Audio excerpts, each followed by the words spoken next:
Welcome to the lecture series on rolling contact bearing. आज के lecture में हम रोलिंग कॉन्टैक्ट बेरिंग का फर्स्ट प्रॉब्लम डिस्कस करेंगे। ये प्रॉब्लम मई 2025 का 10 मार्क का प्रॉब्लम है। Problem is on single row deep groove ball bearing. The problem is in this way: single row deep groove ball bearing is subjected to following work cycles. The table is given. So serial number 1, 2, 3, 4. Four fractions of the work cycles are there. Fraction of cycles: 1/10th cycle, 1/5, 3/5 and remaining fractions of the work cycle. तो ये total work cycle 4 part में इस problem में divide किया है और ये tabular form में दिया है। फर्स्ट वर्क साइकिल के लिए जो 1/10 पोर्शन ऑफ द साइकिल है उसके लिए रेडियल लोड का वैल्यू कितना है 1.5, एक्सियल लोड का वैल्यू कितना है 0.25 किलोन्यूटन, रेडियल फैक्टर 1 है, थ्रस्ट फैक्टर 0 है, race rotation inner race rotating है और स्पीड है 400 आरपीएम। और फर्स्ट साइकिल के लिए सर्विस फैक्टर है, हर एक वर्क साइकिल के लिए सर्विस फैक्टर दिया हुआ है यहाँ पे टेबल में। फर्स्ट वर्क साइकिल के लिए 1.2 सर्विस फैक्टर लेना है हमें। इस तरह से चारों वर्क साइकिल के लिए पहला वर्क साइकिल है 1/10th of the total work cycle, दूसरा है 1/5 of the work cycle, third है 3/5 of the work cycle and fourth है रिमेनिंग वर्क साइकिल पोर्शंस। तो उसके लिए रेडियल लोड कितना है, एक्सियल लोड कितना है, X and Y, that is radial load factor कितना है, थ्रस्ट फैक्टर कितना है, रेस इनर रेस रोटेटिंग है या आउटर रेस रोटेटिंग है, स्पीड कितना है, ये टेबुलर फॉर्म में दिया है। ये टेबुलर फॉर्म में single row deep groove ball bearing का डेटा हमें टेबुलर फॉर्म में दिया है। और आगे क्या है, if the desired rating life of the bearing is 15,000 hours. Bearing कितने लाइफ के लिए हमें चाहिए, 15,000 आवर्स कंप्लीट करने चाहिए बेरिंग में। If the desired rating life of the bearing is 15,000 hours, select the bearing from the following data.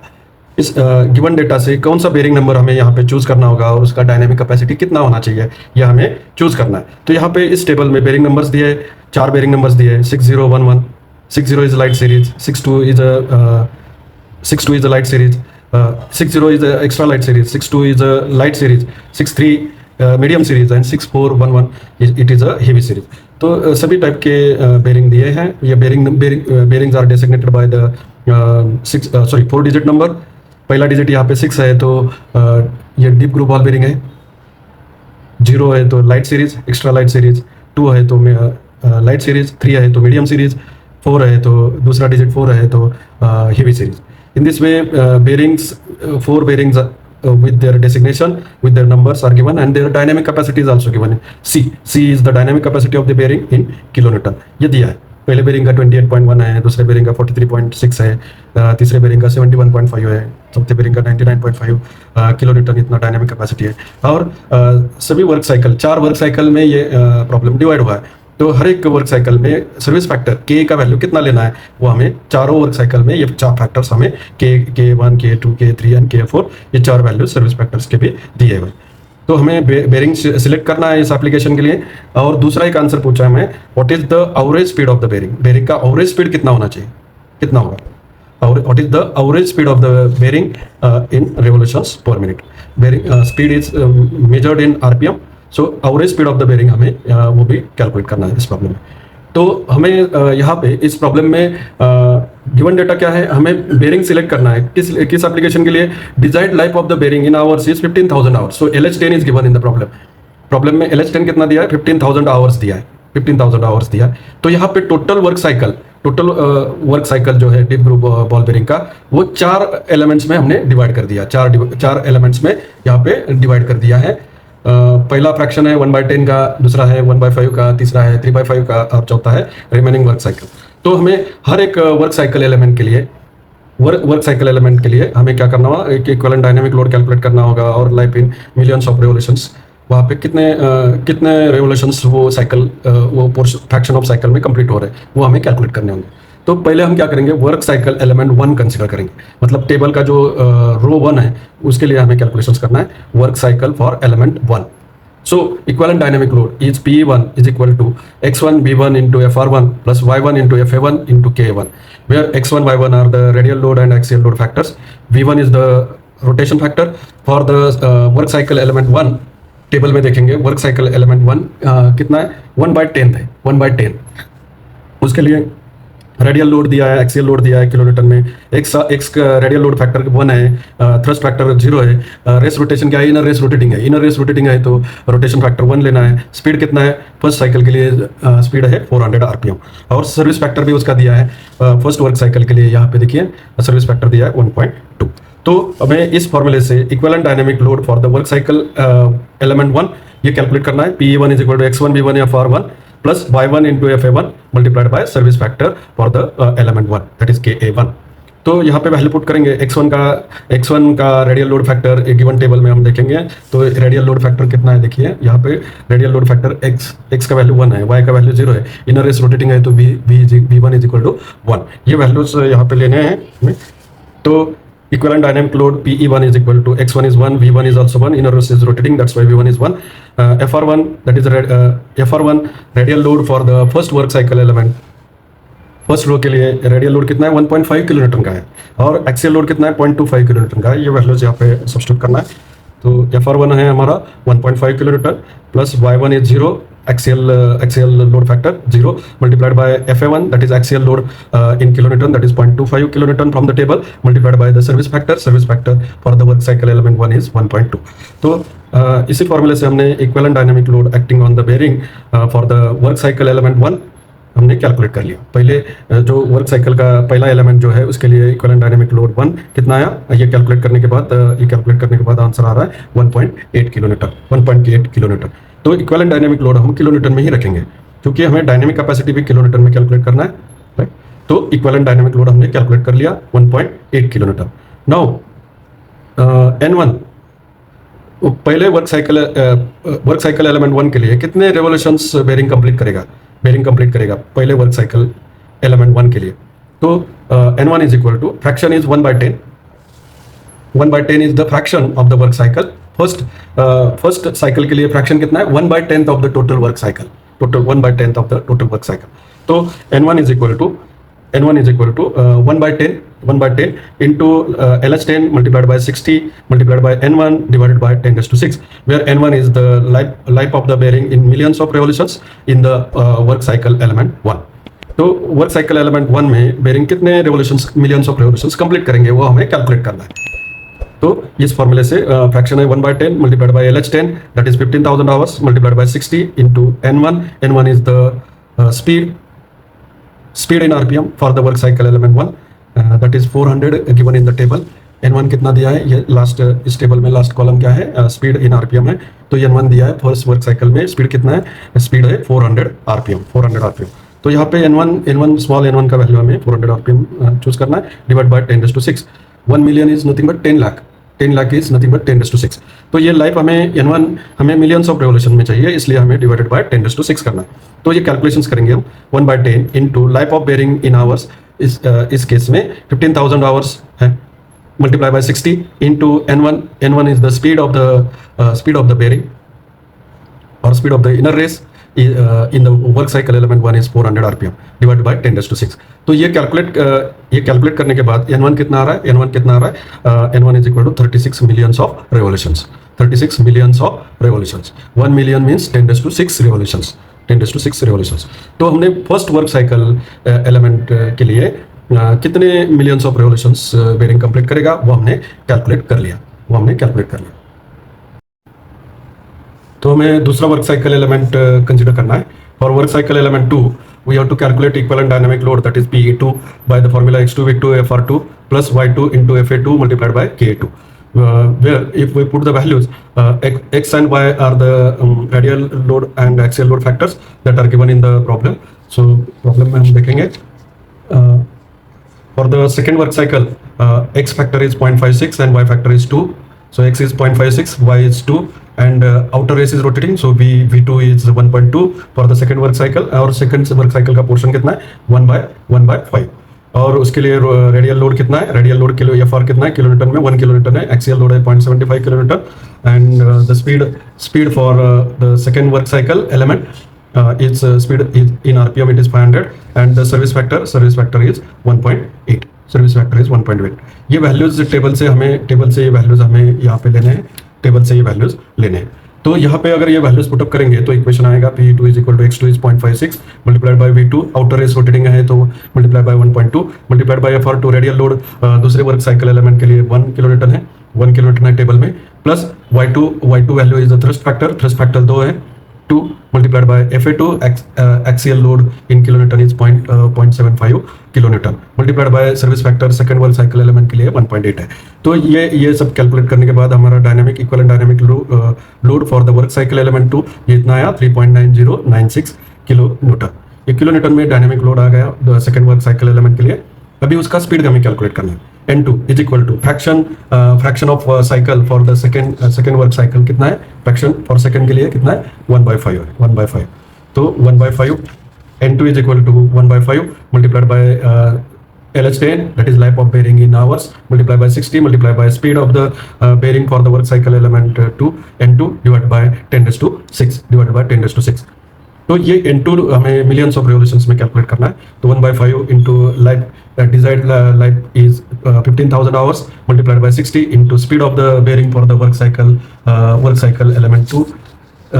Second row में speed कितना है देखिए 500 आरपीएम, ये वैल्यू N2 का स्मॉल N2 का वैल्यू ये 500 आरपीएम हमें लेना है divided by 10⁶ so we get the speed और life for the work cycle element 2 in millions of revolutions. So N2 is equal to ये कितना आ रहा है 90 millions of revolutions आ रहा है, ये 90 millions of revolutions ये स्पीड आ रहा है। दूसरे वर्क साइकिल के लिए हमने इक्विवेलेंट डायनेमिक लोड और N2 स्पीड और life in millions of revolutions for work cycle element 2 के लिए हमने कैलकुलेट कर दिया। इसी तरह से हमें क्या करना है वर्क साइकिल एलिमेंट 3 के लिए कैलकुलेट करना है। For work cycle element 3, we have to calculate the equivalent dynamic load. The formula is x3 into v3 into fr3 plus y3 into fa3 multiplied by ka3.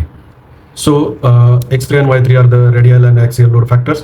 v3 is the rotation factor for the work cycle element 3. fr3 and fa3 are the radial load and axial load in kilonewton that is available in the table and multiplied by service factor for the work cycle element 3.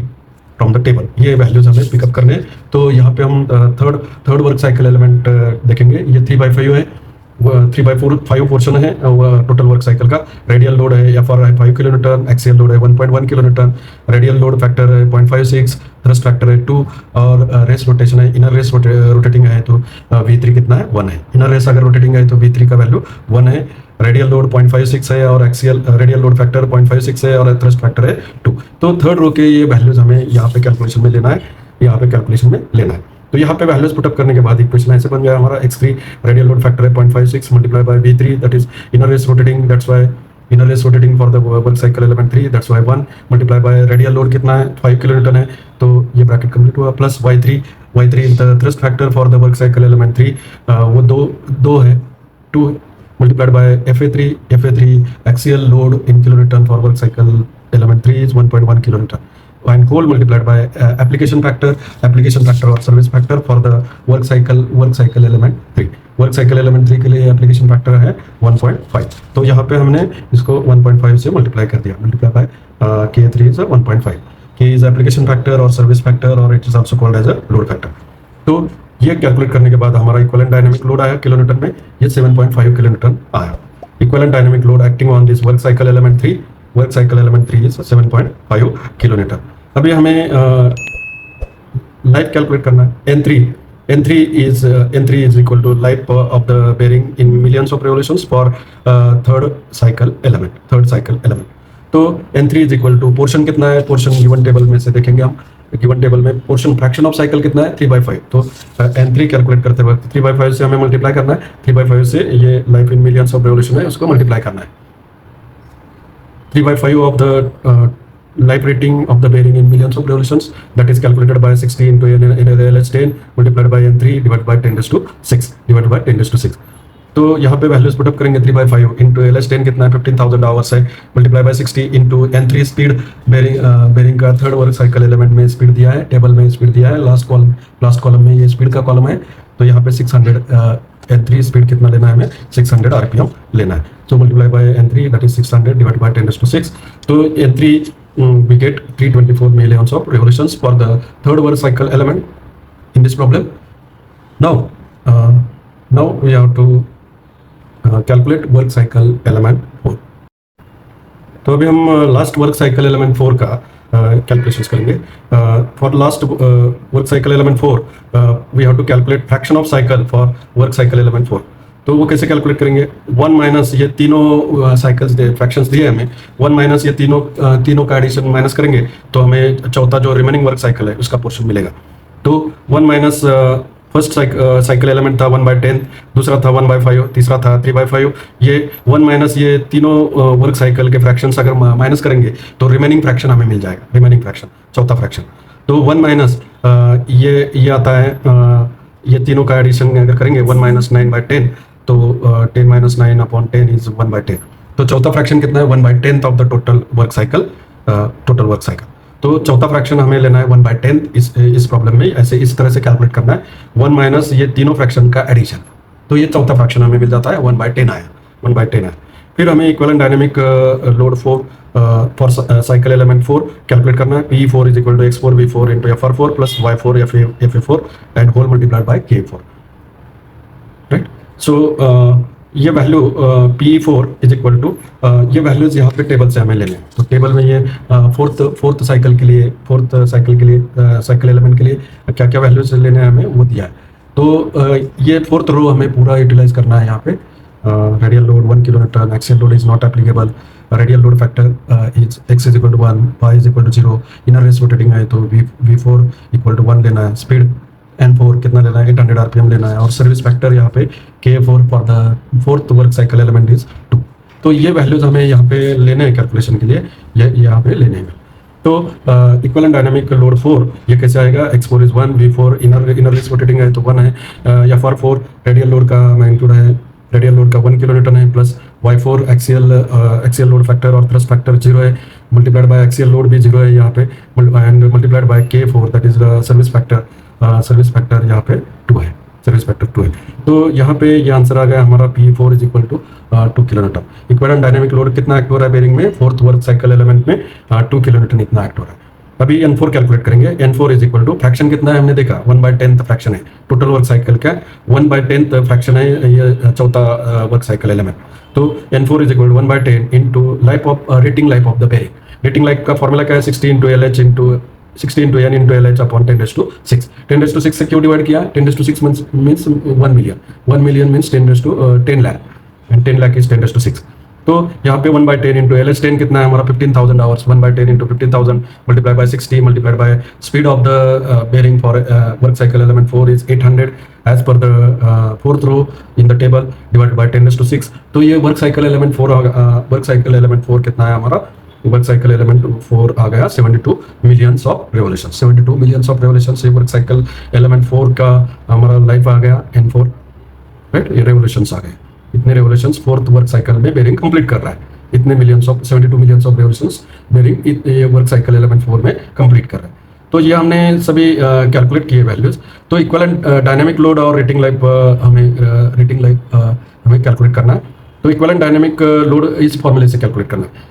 P is equal to N1 into P1 cube plus N2 into P2 cube plus N3 into P3 cube plus N4 into P4 cube whole divided by N1 plus N2 plus N3 plus N4. यहाँ पे 4 work cycles है N1 N2 N3 N4. These are the millions of revolutions that bearing has completed during these 4 work cycle elements, and P1 P2 P3 P4 these are the equivalent dynamic loads acting on the bearing during these 4 work cycle elements. और इन सब का raise to 1/3 है. इन सब का raise to 1/3 है. यहाँ पे values put up करेंगे हम. N1 का हमारा वैल्यू था फर्स्ट वर्क साइकिल में हमने कैलकुलेट किया था. N1 हमारा था 36 मिलियंस ऑफ रेवोल्यूशंस और P1 कितना है 1.8. P1 1.8 किलो न्यूटन है और N1 है 36 मिलियंस ऑफ रेवोल्यूशंस. तो ये वैल्यू हमें यहाँ पे पुट करना है. N1 है 36 millions of revolutions multiplied by P1 था हमारा 1.8 किलो न्यूटन उसका cube plus N2 value calculated and it is यहाँ पे देखिए N2 हमारा कितना है? N2 है 90 मिलियंस ऑफ रेवोल्यूशंस और P2 कितना है 3.9096 किलो न्यूटन. तो equivalent dynamic load work cycle element 2 में 3.9096 किलो न्यूटन था और N2 कितना है 90 millions of revolutions. 90 millions of revolutions ये वैल्यूज हमें यहाँ पे लेने हैं. ये सभी वैल्यूज हमने कैलकुलेट कर दिए चारों एलिमेंट के. तो वो वैल्यूज हमें यहाँ पे पुटअप करने हैं. तो हमारा N2 था सेकंड वर्क साइकिल में 90 मल्टीप्लाइड बाय डायनामिक लोड अभी देखा हमने 3.9096 किलो न्यूटन है उसका क्यूब, प्लस N3 हमारा आया है यहाँ पे देखिए N3 है 324 मिलियंस ऑफ रेवोल्यूशंस और इक्विवेलेंट डायनामिक लोड है हमारा 7.5 किलो न्यूटन। तो ये दोनों वैल्यू N3 और P3 के वैल्यू यहाँ पे पुटअप करने N3 is 324 millions of revolution multiplied by equivalent dynamic load for the work cycle element 3 is 7.5 kilonewton cube 7.5 cube plus N4 अभी हमने कैलकुलेट कर लिया है 72 millions of revolutions और P4 है 2, तो N4 is 72 plus 72 into 2 cube upon N1 36 plus N2 90 millions of revolution plus N3 324 millions of revolutions plus N4 is 72 millions of revolutions और ये सबका होल रेज टू 1/3 करना है तभी जाके ये हमारा dynamic load equivalent dynamic load for this problem हम कैलकुलेट कर पाएंगे। तो यहाँ पे इक्विवेलेंट डायनामिक लोड हमने कैलकुलेट कर लिया, P equivalent is equal to 6.49 kilonewton. 6.49 kilonewton. Equivalent dynamic load acting on this single row deep groove ball bearing for this application is 6.49 kilonewton. तो इक्विवेलेंट डायनामिक लोड P हमने calculate कर दिया, फिर हमें calculate करना है L10 life, rating life of the bearing. L10 life is the life of the bearing in millions of revolutions, like that 90% of the bearing can withstand without evidence of fatigue failure, that is rating life or L10 life. तो L10 life कैसे calculate करना है, N1 plus N2 plus N3 plus N4. So N1, N2, N3, N4, these are the fraction of the life cycles of the bearing for 4 work cycle elements. So N1 था हमारा 36, N2 था 90 millions of revolutions, N3 324 millions of revolutions, N4 72 millions of revolutions. ये तीनों को हम चारों को जोड़ देंगे, चारों का एडिशन करेंगे तो total life rating of the bearing for this problem is 522 millions of revolutions. 522 millions of revolutions. इतने millions of revolutions bearing complete कर रहा है। तो हमने इक्विवेलेंट डायनामिक लोड कैलकुलेट किया, L10 लाइफ कैलकुलेट किया। Now calculate the basic dynamic capacity. तो ये रिक्वायर्ड कैपेसिटी हम कैलकुलेट कर रहे हैं। ये जो हमें गिवन डेटा दिया है, उस गिवन एप्लीकेशन के लिए रिक्वायर्ड बेसिक डायनामिक कैपेसिटी कितना रिक्वायर्ड कैपेसिटी है वो हम कैलकुलेट कर रहे हैं। तो basic dynamic capacity C is equal to, it is calculated by this formula, C is equal to equivalent dynamic load multiplied by rating life L10 life raised to 1/3 because it is a single row deep groove ball bearing. For ball bearing A is equal to 3, so C is equal to P into L raised to 1 upon A, where A is nothing but 3. A is constant and for ball bearing it is 3. So C is equal to P into L10 raised to 1/3. This is the formula for calculation of the basic dynamic capacity of the bearing. ये required capacity हम calculate कर रहे हैं। तो required dynamic capacity of the bearing is equal to equivalent dynamic load हमने calculate किया था 6.49 kilometre multiplied by L10 life of the bearing is 522 millions of revolution, so L10 is 522 raise to 1/3। तो ये answer आ रहा है हमारा required dynamic capacity 52.25 kilometre. इतना रिक्वायर्ड कैपेसिटी है, हमें इतना रिक्वायर्ड है 52.25 किलोमीटर से ज़्यादा अगर बेरिंग का कैपेसिटी डायनामिक कैपेसिटी है तो वही बेरिंग वहाँ पे उस एप्लीकेशन के लिए सुटेबल है, वरना वो बेरिंग उस एप्लीकेशन के लिए सुटेबल नहीं है। तो रिक्वायर्ड कैपेसिटी हमारा आ गया 52.25 किलोमीटर। तो यहाँ पे हमें दिया था ये बेरिंग नंबर 4 बेरिंग नंबर दिए और चारों के डायनामिक कैपेसिटी दी है, कितना डायनामिक कैपेसिटी वो बेरिंग प्रोवाइड कर रहा है वो किलोमीटर में दिया है। तो हमारा रिक्वायर्ड कैपेसिटी है 52.25। तो यहाँ पे देखेंगे पहले दो का कैपेसिटी, एक का पहले का है 28.1 किलोमीटर, दूसरे का है 43.6 किलोमीटर। ये दोनों का कैपेसिटी हमारे रिक्वायर्ड कैपेसिटी से कम है, रिक्वायर्ड है 52.25 किलोमीटर और इन दोनों बेरिंग का कैपेसिटी उससे कम है। तो ये पहले दो बेरिंग सुटेबल नहीं है। तीसरे बेरिंग का देखिए 6311 कितना प्रोवाइड कर रहा है, डायनामिक कैपेसिटी कितना है उसका 71.5 किलोमीटर। तो ये bearing 6311 bearing with dynamic capacity 71.5 kilonewton is selected for this application. Therefore हमारा कंक्लूजन क्या हुआ, therefore bearing number 6311 with basic dynamic capacity of 71.5 kilonewton is selected for this application or is suitable for this application. तो ये हमारा required capacity है। Bearing जो हम choose कर रहे हैं वो बेरिंग का डायनामिक कैपेसिटी रिक्वायर्ड कैपेसिटी से ज्यादा है इस नंबर बेरिंग नंबर के लिए 6311। 6 is deep groove ball bearing and 3 indicates medium series, right? 11 indicates 11 into 5 is the bore diameter, 55 mm is the bore diameter for this bearing. So bearing number 6311 with basic dynamic capacity of 71.5 kilonewton is suitable for this application, therefore it is selected.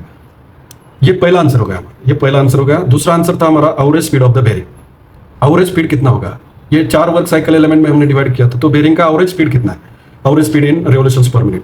तो average speed का formula है N average is equal to total life in revolutions divided by total life in minutes. Total life in revolutions divided by total life in minutes. तो average speed हमें इस तरह से calculate करना है। L10 is the rating life of the bearing in millions of revolutions. तो millions of revolutions में है, तो उसको हमें 10⁻⁶ से मल्टीप्लाई करना होगा, तभी रिवोल्यूशंस में कन्वर्ट हो जाएगा। 1 million revolution is equal to 10 lakh revolutions. 10 lakh revolutions, 10 lakh means 10⁻⁶ revolutions. इसलिए L10 लाइफ को हमें 10⁻⁶ से मल्टीप्लाई करना होगा और divided by total life in minutes. LH10 life कितना दिया है हमें, 15,000 तास है। LH10 कितना है, 15,000 आवर्स है। 1 आवर मीन 60 मिनट, तो उसको 60 से मल्टीप्लाई, उसको मिनट में कन्वर्ट करने के लिए मल्टीप्लाई बाय 60 किया है, ये समझना है हमें। यहाँ बेरिंग का स्पीड हमें चाहिए रिवोल्यूशंस पर मिनट, तो ये जो 15,000 आवर्स है, एक आवर मतलब 60 मिनट, तो 15,000 आवर्स के कितने मिनट्स होते हैं, 15,000 मल्टीप्लाइड बाय 60, तो इतने मिनट्स हो गए। तो एवरेज स्पीड कैसे कैलकुलेट करना है, total life in revolutions divided by total life in minutes, right. तो 522 into 10⁻⁶ divided by 15,000 into 60, that is in minutes, so we get the answer 580 rpm. Average speed bearing का इस problem में कितना है, average speed of the bearing is 580 rpm for this problem, 580 revolutions per minute. So this is about this first problem on single row deep groove ball bearing. So thank you very much, and see you in the next lecture on the second problem on single row deep groove ball bearing.